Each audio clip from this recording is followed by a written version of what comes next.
अस्सलाम वालेकुम रहमतुल्लाहि व बरकातुहू। दोस्तों, जैसा कि आपको मालूम है कि आज मैंने कई मरतबा लाइव करने की कोशिश की, लेकिन आई डोंट नो क्या वजह है। फेसबुक की वजह है या कुछ हैकर्स लगे हुए हैं या कुछ जो बीमार और संकीर्ण मानसिकता के लोग हैं वो लगे हुए हैं जिन्होंने मुझे लाइव नहीं करने दिया। तो मैंने ये कहा था कि मैं वीडियो रिकॉर्ड करके इंशाल्लाह डालूँगा उसको, तो उसको आप देख लीजिएगा, शेयर कर लीजिएगा, क्योंकि बहुत इम्पोर्टेंट टॉपिक है। उत्तर प्रदेश के अंदर आखिर क्यों हमारी मस्जिदें लगातार शहीद की जा रही हैं और आखिर क्या वजह है हम उनको नहीं बचा पा रहे हैं, या हमें क्या ऐसा करना चाहिए कि हमारी मस्जिदों को शहीद ना कर सकें। तो इन 2-3 मुद्दों पर हम लोग बात करेंगे। चूँकि टॉपिक बहुत इम्पोर्टेंट है तो आप लोगों से मेरी गुजारिश ये है कि इसे पूरा सुने, क्योंकि मेरी आदत है तफसील में जाने की, तफसील में बताने की, और इसको आगे अच्छा लगे तो शेयर करें। मैं इस वीडियो को जो बना रहा हूँ वो अल्लाह की रज़ा के लिए बना रहा हूँ, और ये अल्लाह ताला ने कहा है कि आप अपना काम करिए, बाकी जितने लोगों तक पहुँचानी है वो मेरा काम है, मैं करूँगा, मैं करता हूँ। तो मैं ये वीडियो बना रहा हूँ इस उम्मीद के साथ कि इंशाल्लाह मैं हक़ की बात करूँगा, सच्ची बात करूँगा। जैसा कि आप जानते हैं कि मैं कभी लोगों को उकसाता नहीं हूँ, भड़काता नहीं हूँ किसी के भी ख़िलाफ़। मसलों को संजीदगी से हल करने की सोचता हूँ, मसलों को संजीदगी से हल करने की कोशिश करता हूँ, और किए हैं, अल्लाह का शुक्र है। अल्लाह सुब्हान ताला ने हमसे वो मसले सुलझवाए हैं, सॉल्व करवाए हैं, जो मसले 20-20 साल तक इस मुल्क की बहुत बड़ी ताकतें होने के बावजूद भी लोग नहीं करवा पाए थे। अल्लाह का शुक्र, अल्लाह ने चंद दिनों के अंदर वो मसले सॉल्व करवाए, जिसमें तगलकाबाद कब्रिस्तान भी एक है। दिल्ली में हज़ारों मस्जिदें, हज़ारों जो प्रॉपर्टियां हैं वक्फ की, उनको आज़ाद करवाना, दूसरी चीज़ें, एक लंबी फहरिस्त है। बहरहाल मैं उस पर नहीं जा रहा हूँ।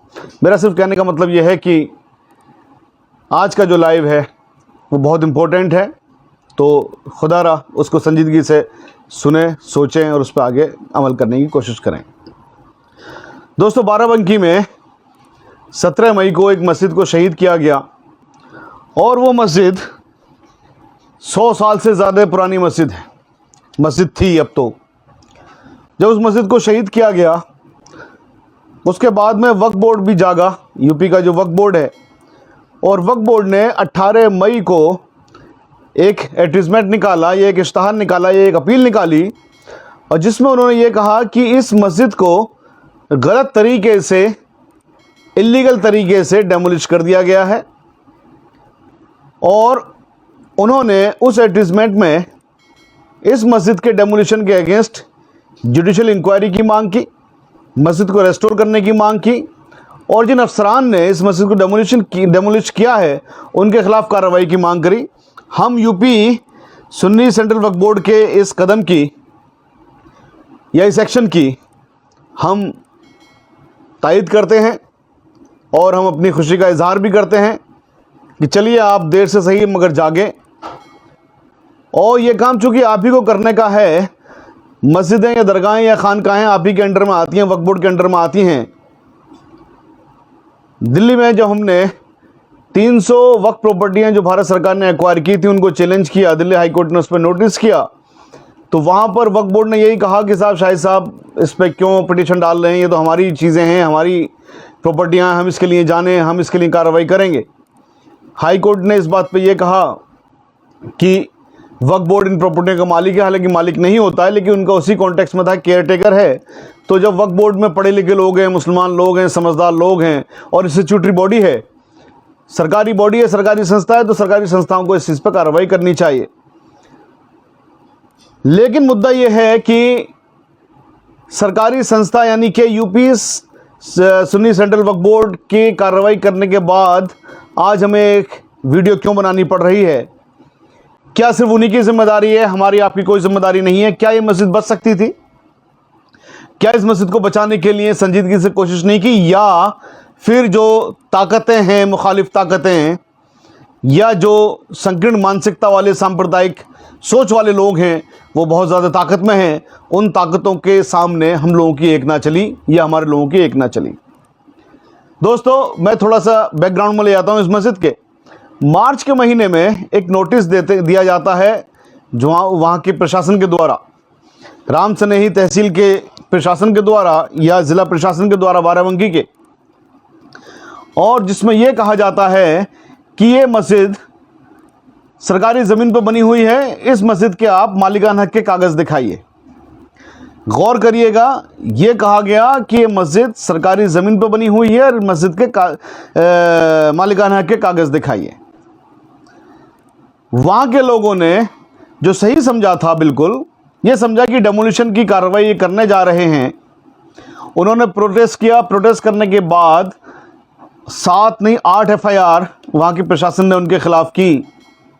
उनको बाद में ज़मानतें भी मिली। बहरहाल उसमें से कुछ लोग honourable high court of Allahabad में गए और इलाहाबाद हाई कोर्ट में जाकर के उन्होंने कहा कि साहब मस्जिद को डेमोलिशन करने की कोशिश की जा रही है।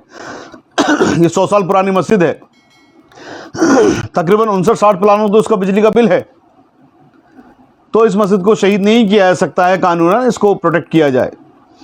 ऑनरेबल हाई कोर्ट ने यह कहा कि नोटिस में इन्होंने सिर्फ मालिकाना हक के कागज़ मांगे हैं, कोई डेमोलिशन की कार्रवाई इनकी प्लानिंग नहीं है, इसलिए डेमोलिशन के अगेंस्ट आप जो स्टे मांग रहे हो उसका कोई मतलब नहीं होता है।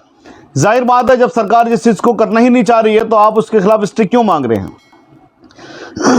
उसके बाद में 24 अप्रैल को honourable high court of Allahabad ने इस पेंडेमिक की वजह से एक ऑर्डर किया, डिवीज़न बेंच ने, ऑनरेबल डिवीज़न बेंच ने, जिसमें यह कहा कि आज तक यानी कि 24 अप्रैल 2021 तक जो ऑर्डर्स वैकेशन के यानी प्रॉपर्टी को खाली करवाने के, डेमोलिशन के किसी भी तरह के हैं, अगर उनको एग्जीक्यूट नहीं किया गया है तो अगले आदेश तक एग्जीक्यूट नहीं किए जाएंगे और उसकी तारीख लगा दी 31 मई।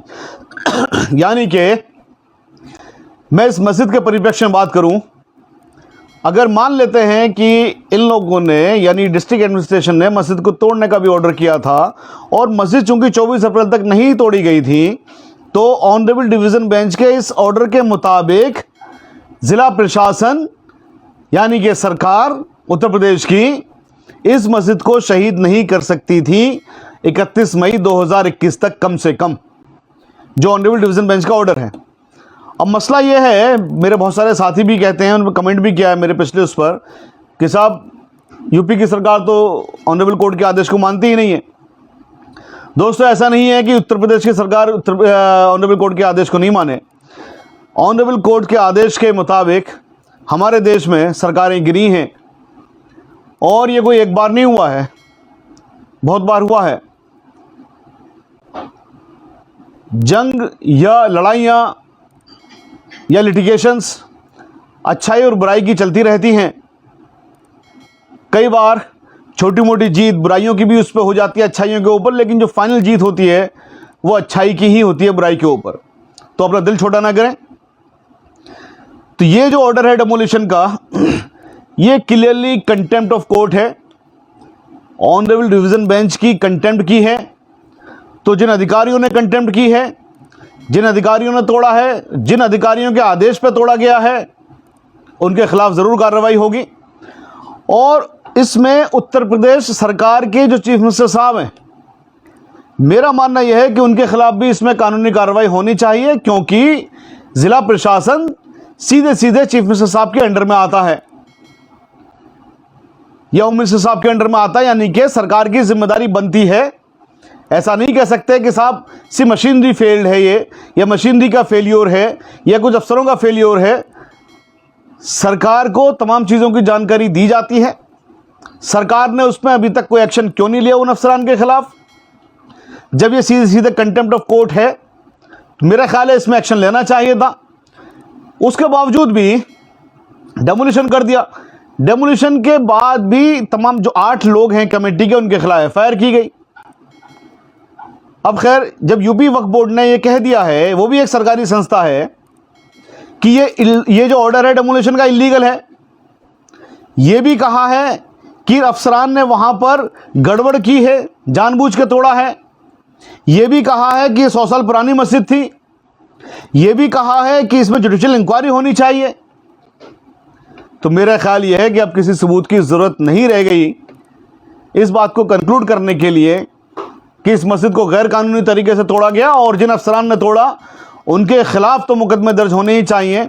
और उनके खिलाफ कंटेम्प्ट ऑफ कोर्ट की प्रोसीडिंग होनी चाहिए, बल्कि हम भारत की सरकार से, ऑनरेबल प्राइम मिनिस्टर साहब से ये डिमांड करते हैं कि जो उत्तर प्रदेश के चीफ मिनिस्टर हैं मिस्टर योगी, उनके खिलाफ भी आप कार्रवाई करें, उनको पद से मुक्त करने की कार्रवाई की जाए, क्योंकि ये कोई बहुत मामूली सी चीज़ नहीं है। मस्जिद को तोड़ दिया जाना, इबादतगाह को तोड़ दिया जाना, और देखिए जो तोड़ा गया उस वक्त एक प्ली ली गई जो बहुत ज़्यादा मीडिया में भी सर्कुलेट हुई, मेरे ख्याल नोटिस वगैरह में भी इन्होंने दिया कि साहब हमने, टाइम्स ऑफ इंडिया में भी ये बात आई, इंडियन एक्सप्रेस में भी आई कि हमने इलाहाबाद हाई कोर्ट के सिंगल बेंच के ऑर्डर के मुताबिक इस मस्जिद को तोड़ा है। वो सिंगल बेंच का जो ऑर्डर है, वो ऑर्डर क्या कहता है? वो ऑर्डर ये कहता है कि जो मस्जिदें या तो सरकारी रास्तों, या तो रास्तों में हैं, यानी कि हाईवेज पर हैं, पब्लिक वेज पर हैं, उनको तोड़ा जाए। उन मस्जिदों को जो 2011 के बाद में बनी हैं और जो 2011 तक बन चुकी हैं, उनको तोड़ा नहीं जाएगा, उनको शिफ्ट किया जाएगा दूसरी जगह पर। तो ये मस्जिद, चूंकि खुद वक्फ बोर्ड कह रहा है, जो कि मैं फिर कह रहा हूं सरकारी संस्था है, कि ये 100 साल पुरानी मस्जिद है, उसका इलेक्ट्रिसिटी बिल 59 साल पुराना है, तो कम से कम ये बात तो कंक्लूड होती है ना कि 2011 से पहले वो मस्जिद बनी है। दूसरी बात, वो किसी रास्ते में मस्जिद नहीं आ रही। इस मस्जिद को तो ये कह के तोड़ा गया कि ये सरकारी जमीन पे बनी हुई है, जबकि जो सिंगल बेंच का ऑर्डर है वो ये नहीं है कि सरकारी जमीन पे बनी हुई मस्जिद को तोड़ दिया जाए। उनका ऑर्डर ये है कि जो इबादत गाहें, चाहे वो किसी भी मजहब की हैं, वो मंदिर हैं, मस्जिद हैं, गुरुद्वारे हैं, गिरजाघर हैं, जो भी कुछ है, वो अगर किसी रास्ते में हाईवे पे बने हुए हैं तो उनको तोड़ दिया जाए। अगर वो 2011 के बाद बने हैं या 2011 से पहले बने हैं तो उनको शिफ्ट कर दिया जाए। तो पब्लिक प्लेस यानी सरकारी जमीन पर कोई मस्जिद बनी हुई है, उस ऑर्डर के मुताबिक कैसे तोड़ी जा सकती है? वो नहीं तोड़ी जा सकती। अगर ये मान भी लिया जाए एक मिनट के लिए, फर्ज कर लीजिए कि आपकी बात बड़ी है साहब कि वो सरकारी रास्ते में बनी हुई थी, जो कि आपके मुताबिक भी नहीं बनी हुई थी, तब भी आप वो 2011 से पहले की मस्जिद है, आप उसे नहीं तोड़ सकते थे, आप शिफ्ट करने का उसे ऑर्डर कर सकते थे। तीसरी बात, आप इसमें फिलहाल तो कोई भी एक्शन ले ही नहीं सकते थे। जब ऑनरेबल हाई कोर्ट की डिवीजन बेंच का ऑर्डर है, ये 31 मई 2021 तक कोई भी कार्रवाई नहीं की जाएगी किसी भी आदेश पर, जो कि 24 अप्रैल 2021 का ऑर्डर है, तो आपने कैसे कर दिया? तो मैं गुजारिश करता हूं ऑनरेबल प्राइम मिनिस्टर साहब से और साथ में उत्तर प्रदेश के चीफ मिनिस्टर साहब से भी कि इस पर संज्ञान लें, क्योंकि भारत देश सभी का है, इस कॉन्स्टिट्यूशन के जरिए चलता है और इस कॉन्स्टिट्यूशन में तमाम मज़हब को अपने अपने मज़हब के टीनेंट्स के मुताबिक, उनके प्रिंसिपल्स के मुताबिक उसको प्रोफेस करने का अधिकार है। मस्जिदों में नमाज पढ़ने का हमारा अधिकार है।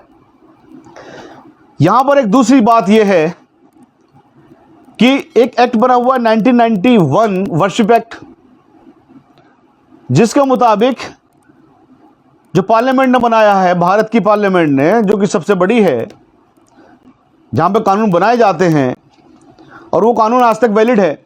बाबरी मस्जिद डेमोलिशन केस में भी उस कानून को वैलिड कहा गया और कई बार उस कानून की समीक्षा हो चुकी है, जिसमें ये कहा गया वो कानून पूरी तरह से वैलिड है।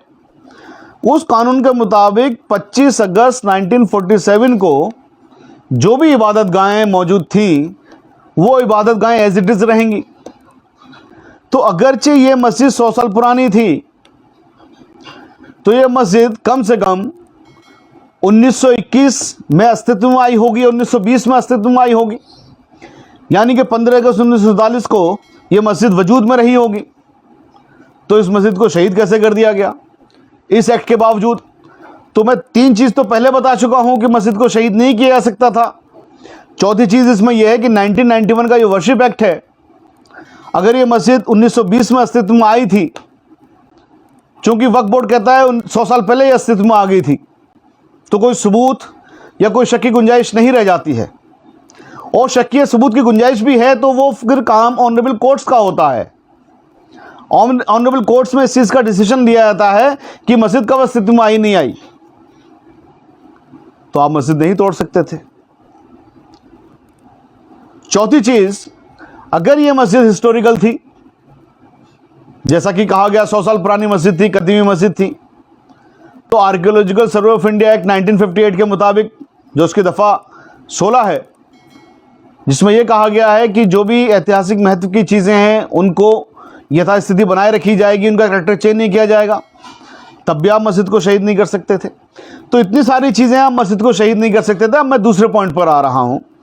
देखिए दोस्तों, पेंडेमिक की वजह से और जो ऑनरेबल हाई कोर्ट इलाहाबाद में एक गलत बयानी की गई कि साहब मस्जिद को नहीं तोड़ना चाह रहे हैं, या ऑनरेबल हाई कोर्ट के डिवीज़न बेंच के उस ऑर्डर के बावजूद मस्जिद को शहीद कर दिया गया, हमें यकीन है कि इसमें जुडिशल इंक्वायरी भी होगी, इन लोगों के खिलाफ एक्शंस भी होंगे और मस्जिद को इंशाल्लाह रेस्टोर दोबारा से वहीं पर किया जाएगा। इंशाल्लाह उम्मीद है हमें पूरी तरह से। हमारे भारत के कानून पर हमें यकीन है, हमारी संस्थाओं पर हमें यकीन है। कुछ उन संस्थाओं में कुछ गलत लोगों के आ जाने से संस्था गलत नहीं हो जाती है, ये कानून गलत नहीं हो जाता है। कानून इंशाल्लाह अपना काम करेगा जैसा कि कानून ने काम किया। चूँकि वहाँ पर शायद गलत लोग नहीं थे, उन जगहों पर रामपुर में एक दरगाह को शहीद करने की कोशिश की गई मार्च में, थोड़े से उसमें पार्शियल डेमोलिशन भी किया गया, लेकिन जब वहाँ के प्रशासन को पता लगा कि साहब इसको डेमोलिशन नहीं कर सकते क्योंकि ये तो इंदराज है वक्फ बोर्ड में, उन्होंने अपनी गलती मानी और उसको रेस्टोर किया। गोरखपुर में भी एक मस्जिद को तोड़ने की कोशिश की गई, लेकिन वहाँ भी जब लोग वक्त रहते हुए कोर्ट चले गए, स्टे ले आए, तो वहाँ भी नहीं तोड़ा गया। तो ऐसा नहीं है कि कोर्ट से ऑर्डर के बावजूद भी हर जगह तोड़ दिया जाता है। कुछ लोग ऐसे होते हैं जो गंदी मानसिकता के लोग हैं, जो नहीं मानते हैं किसी भी तरह से, और उनका इलाज हमारा कानून करेगा, ऐसा मेरा यकीन है, जो इंशाल्लाह ज़रूर करेगा। अब मैं एक तीसरे इंपॉर्टेंट पॉइंट पर आ रहा हूं। इसके खतौली में एक मस्जिद को शहीद किया गया, एक मस्जिद को फतेहपुर में शहीद किया गया। जो फतेहपुर वाली है और खतौली वाली है, इन दोनों से उसका मसला अलग है। यहाँ पर जो हम लोगों के बीच में नाइतफाकियाँ हैं, उन नाइतफाकियों की वजह से उन संकीर्ण मानसिकता या बीमार मानसिकता के लोगों को मौका मिला और उन्होंने यहाँ पर ये कार्रवाइयाँ की। तो खुदारा एक उम्मत बनने की कोशिश करिए, यूनिटी और इत्तेहाद की कोशिश करिए। जो खतौली वाली मस्जिद है, वहाँ पर कल जब हम जूम में मीटिंग कर रहे थे तो चेयरमैन साहब, जो यूपी वक्फ बोर्ड के चेयरमैन है जुफर फारूकी साहब, वो भी उसमें मौजूद थे। उन्होंने ये कहा कि साहब वहाँ पर एक ग्रुप ने कंप्लेंट करी तो प्रशासन को मौका मिल गया डेमोलिशन करने का, दूसरे उस ग्रुप की कंप्लेंट पर प्रशासन ने डेमोलिशन कर दिया। मेरा कहना यह है कि एक ग्रुप की कंप्लेंट पर भी प्रशासन को मौका नहीं मिलना चाहिए, यह भी कानून के खिलाफ है, क्योंकि प्रशासन को कोई हक नहीं है जुडिशियल ऑर्डर पास करने का। क्या वक्फ की ज़मीन पर, कब्रिस्तान पर मस्जिद बन सकती है, नहीं बन सकती है, ये आलिमों का सब्जेक्ट है, उस पर आलिम तय करेंगे और उन आलिमों की राय के बेस पर ऑनरेबल कोर्ट तय करेगी। प्रशासन के एक एसडीएम या बाकी अफसरान, तहसीलदार वगैरह को कहाँ से पावर आ गई ये बात तय करने की कि साहब कब्रिस्तान में कोई मस्जिद नहीं बन सकती है क्योंकि एक ग्रुप कह रहा है वो तोड़ दी जाए। तो हमारी योगी जी से दरख्वास्त है कि इन चीज़ों का संज्ञान लें। आपके अफसरान क्या कर रहे हैं, वो शायद इस गलतफहमी में ये सब करते हैं कि आप खुश होंगे, चूँकि आप तो धार्मिक आदमी हैं। तो धर्म, चूँकि मेरा भी ये कहता है कि किसी के धर्म को ठेस नहीं पहुँचनी चाहिए, किसी की धार्मिक संस्थाओं को ठेस नहीं पहुँचनी चाहिए, किसी की धार्मिक भावनाओं को ठेस नहीं पहुँचनी चाहिए। हिंदू धर्म भी यही कहता है। आपने हिंदू धर्म पढ़ा है, आपने शायद इस्लाम की भी नॉलेज होगी, बाकी धर्मों की भी नॉलेज होगी। तो फिर ये कौन से वाले लोग हैं जो कि मुसलमानों को अजियत पहुंचाते हैं, ये सोच करके आप खुश होंगे? और अगर आप खुश होते हैं इन चीज़ों से तो फिर आप, मुझे संदेह है कि आप कहीं ना कहीं हिंदू धर्म को पूरी तरह से पालन नहीं कर रहे हैं। तो इन चीज़ों को संज्ञान लें। अब मैं अपने साथियों के लिए एक चीज़ बता रहा हूं। देखिए, ये सब चीज़ें होना तब रुकेंगी जब हम लोग मुत्तहिद हो जाएंगे। मुत्तहिद सिर्फ नारेबाजी करने के लिए नहीं, प्रोटेस्ट करने के लिए नहीं, सिर्फ आंदोलन करने के लिए नहीं। मैं वो इंसान हूँ जिसने तकरीबन 350 आंदोलन किए हैं और किसी भी आंदोलन में हमने, अल्लाह के शुक्र है, किसी भी आंदोलनकारी पर ना लाठी चली, ना कभी एफआईआर हुई। क्यों? क्योंकि हमने हमेशा कानून के मुताबिक सब कुछ काम किया है। तो कानून को अपने हाथ में मत लीजिए। जब कानून को आप अपने हाथ में नहीं लेंगे और कानून की मदद लेंगे तो इंशाल्लाह कानून आपकी मदद करेगा। मैं मुत्तहिद होने के लिए बात क्यों कर रहा हूं? हमारे साथ बहुत से हिंदू भाई भी शामिल हैं इसमें। मैं अभी भी तमाम हिंदू भाइयों से भी दरख्वास्त करता हूं वो भी हमारा साथ दें, क्योंकि इस वक्त हम पर जुल्म हो रहा है, इस वक्त हम कमज़ोर हैं, तो कमज़ोरों का साथ देना आपका फ़र्ज़ है।